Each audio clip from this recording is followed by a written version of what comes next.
สบายดีพี่น้องที่รักแพงทั้งหลายทุกท่านมื้อนี้เป็นวันอาทิตย์ที่พวกเราชาวคริสเตียนจะได้มาเข้าเฝ้านมัสการพระเจ้าร่วมกันและการนมัสการพระเจ้าโอกาสต่อไปนี้ก็คือการฟังพระคำของพระองค์หรือว่าฟังพระโอวาทของพระองค์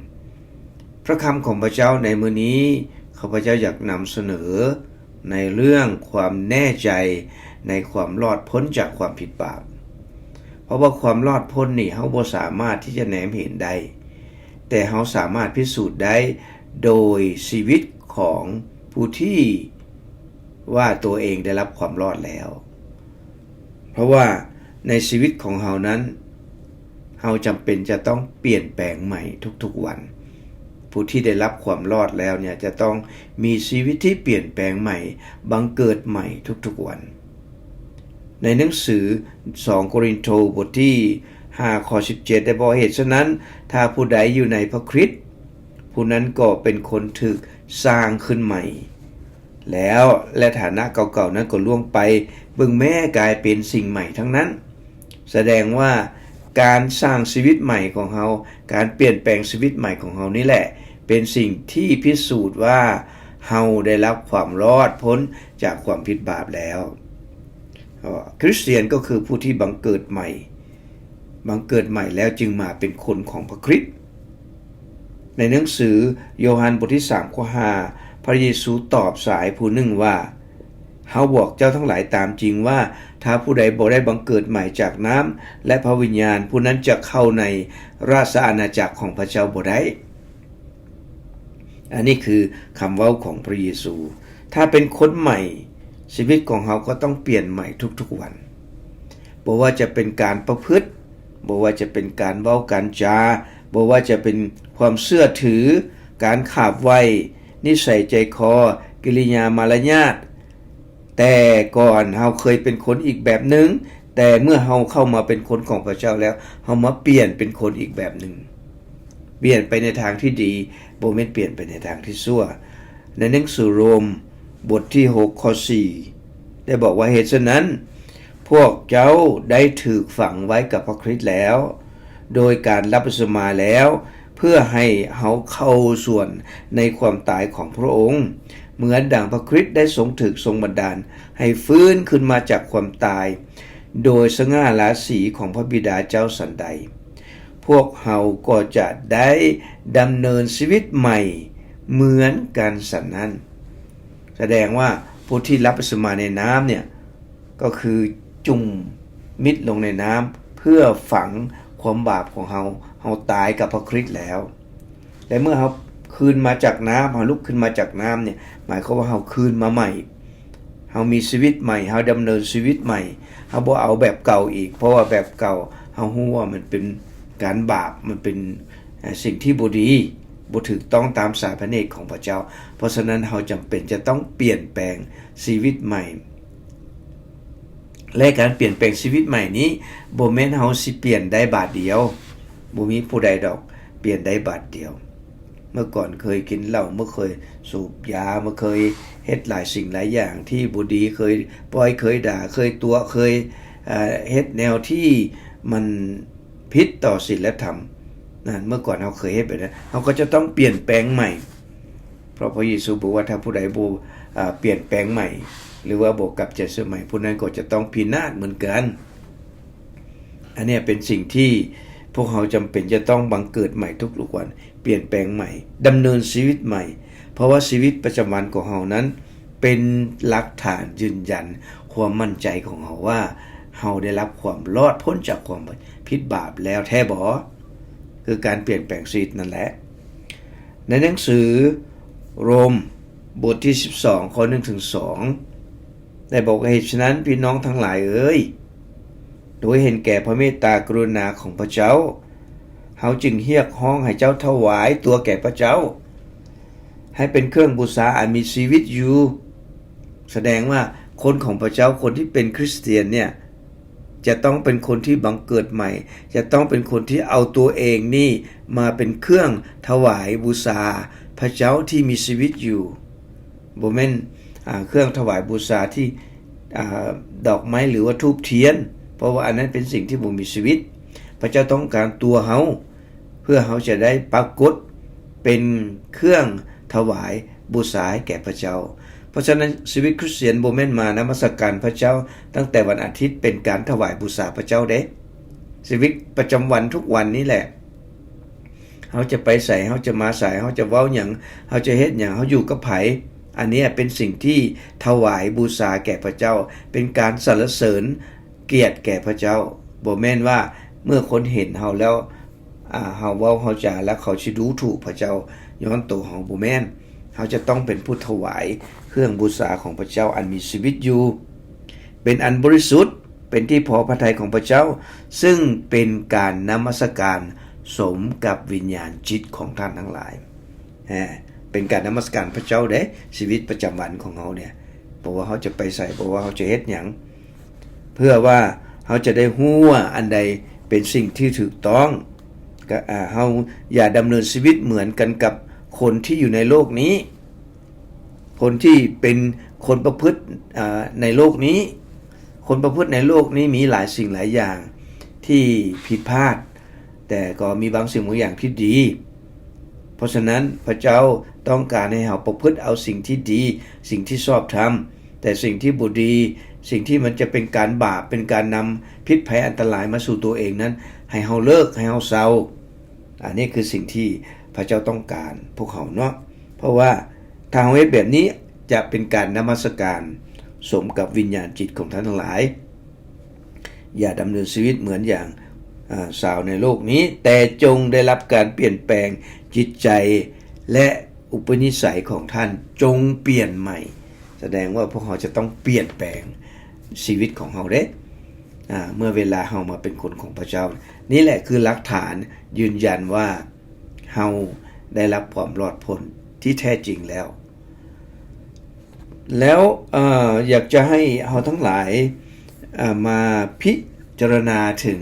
ชีวิตของพวกเขาเนาะเขาจะได้รู้จักว่าอันใดดีอันใดชอบอันใดเป็นที่ถูกต้องแท้จริงเพราะว่ามันก็มีหลายคนในโลกนี้ก็คิดว่าอันนี้ดีที่จริงดีนี่มันมีหลายดีได้พี่น้องมันก็มีดีซื่อๆก็มีและดีกว่าก็มีดีที่สุดก็มีเพราะฉะนั้นชีวิตของเราให้ประพฤติที่ดีที่สุดพระเจ้าต้องการให้เราเป็นคนดีที่สุดเป็นคนชอบธรรมที่สุดในหนังสือโยฮันบทที่4ข้อ28ถึง29อันนี้เป็นตัวอย่างของผู้หญิงคนหนึ่งที่เราได้พบพระเยซูแล้วเรามีหลักฐานยืนยันว่าเรามีความรอดพ้นโดยที่พระเยซูได้ให้ความรอดกับเราแต่ว่าความรอดที่พระเยซูให้กับผู้หญิงคนสาวซามาเรียคนนี้แตกต่างกับความรอดที่พระเยซูให้กับเราเพราะว่าพระเยซูให้ผู้หญิงคนนั้นโดยที่พระเยซูก็ยืนอยู่หั่นแล้วก็เว้ากับผู้หญิงคนนั้นแต่ว่าความรอดที่พระเยซูให้เราเนี่ยพระองค์บ่ได้อยู่กับเรายืนอยู่กับเราเป็น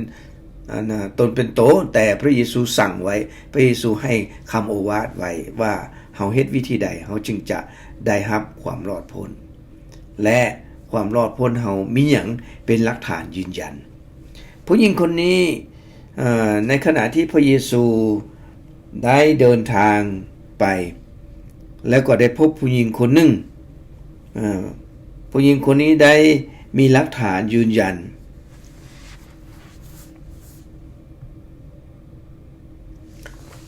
เหมือนผู้หญิงชาวซามาเรียคนหนึ่งที่มีความมั่นใจว่าพระเยซูพระองค์สามารถให้น้ำพุแห่งชีวิตของเราได้ในหนังสือโยฮันบทที่4ข้อ1จนถึงข้อ42เป็นเรื่องราวของผู้หญิงคนหนึ่งที่ไปพบกับพระเยซูไปพบกับพระเยซูที่น้ำสร้างของยาโคบตามเส้นทางที่จะไปเมืองซามาเรียหลังจากพระเยซูได้สนทนากับผู้หญิงคนนั้น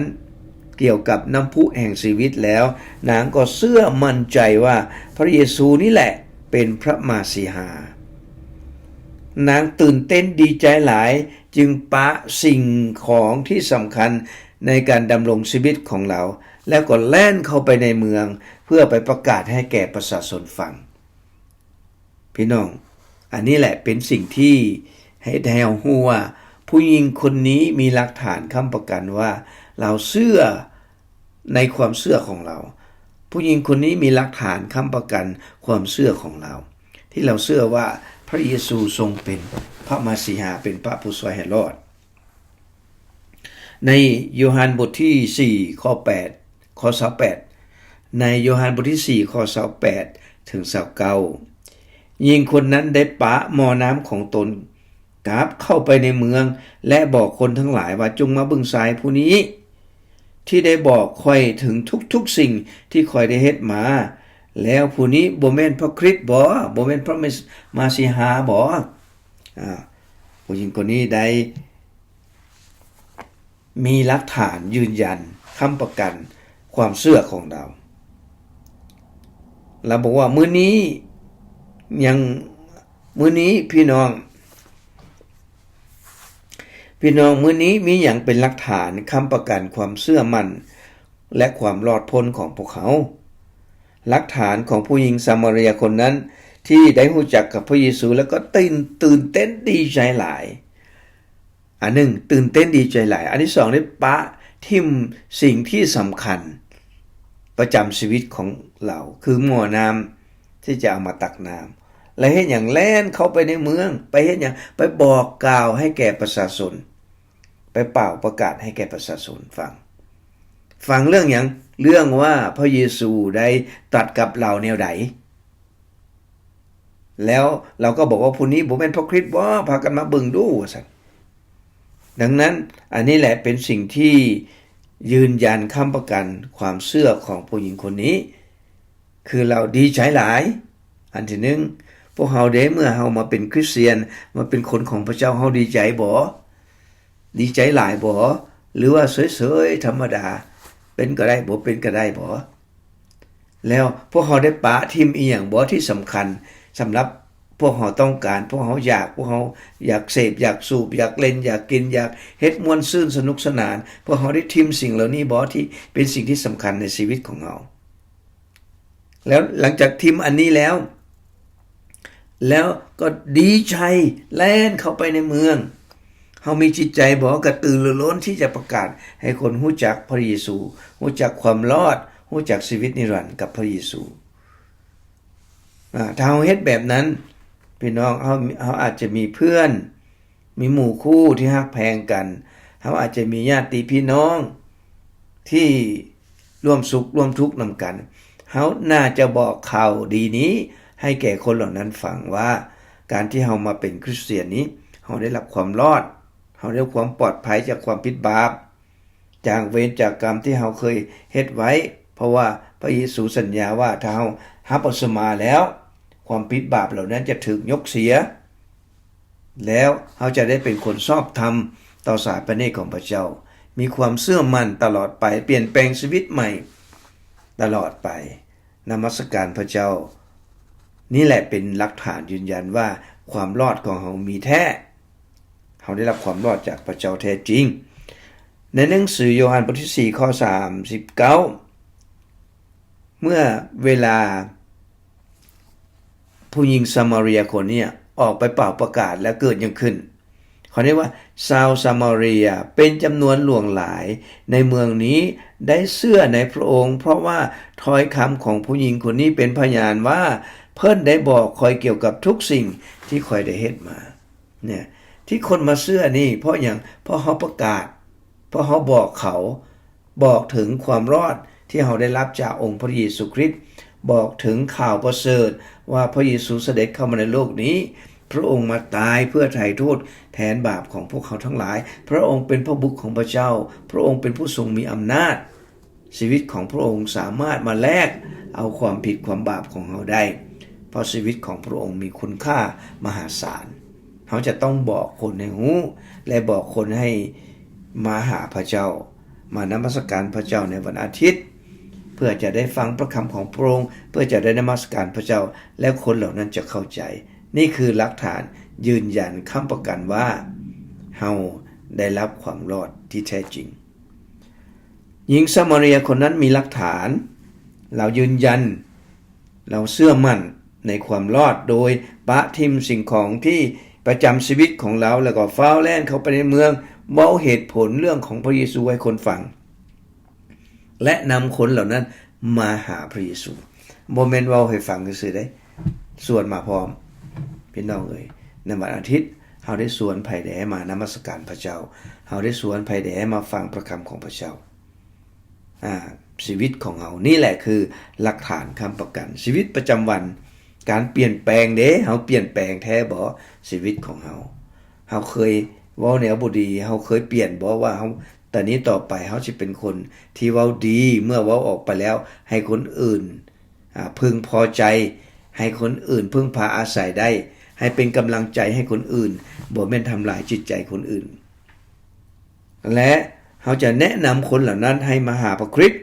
มานมัสการพระเจ้าสิ่งเหล่านั้นแหละพี่น้องเอ๋ยคือหลักค้ำประกันเป็นหลักฐานยืนยันว่าเฮาได้รับความรอดแล้วก็มีผู้ชายคนหนึ่งในหนังสือกิจการบทที่7ได้ฟังคำสั่งสอนของพระเจ้าจากจากฟิลิปผู้ชายคนนั้นชื่อขันทีหลังจากที่เราได้ฟังแล้วไปขี่รถม้าไปเห็นบ่อนึงมีน้ำแล้วก็ว่านี่เด้มีน้ำเนี่ยมีหยังคัดคองบ่ให้ข่อยรับพระสุมาบ่ฟิลิปก็สั่งขันทีก็สั่งให้จอดรถแต่ทั้งสองก็ลงไปในน้ำเมื่อรับพระสุมาแล้วขันทีคนนั้นซึ่งเป็นนายขังของกษัตริย์มีความดีอกดีใจหลายได้รับความรอดพ้นแล้วนี่แหละเป็นหลักฐานยืนยันว่าเราได้รับความรอดแล้วเพราะเราดีใจเมื่อเราเป็นคริสเตียนพวกเขาจะต้องมีความกระตือรือร้นมีความดีใจเพราะเขามีความหวังที่จะได้รับชีวิตนิรันดร์จากพระเจ้าในพระเยซูคริสต์ดังนั้นอยากให้เราทั้งหลายทุกคนได้เปลี่ยนแปลงชีวิตแท้ๆเอาใจใส่ในเรื่องความรอดในเรื่องความรักของพระเจ้า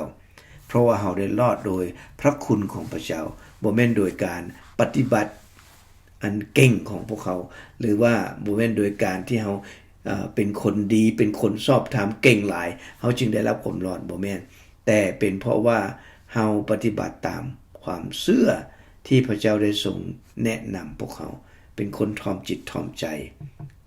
ได้รับความรอดแล้วก็รักษาความรอดนี้ไว้จนถึงที่สุดวันนี้หวังว่า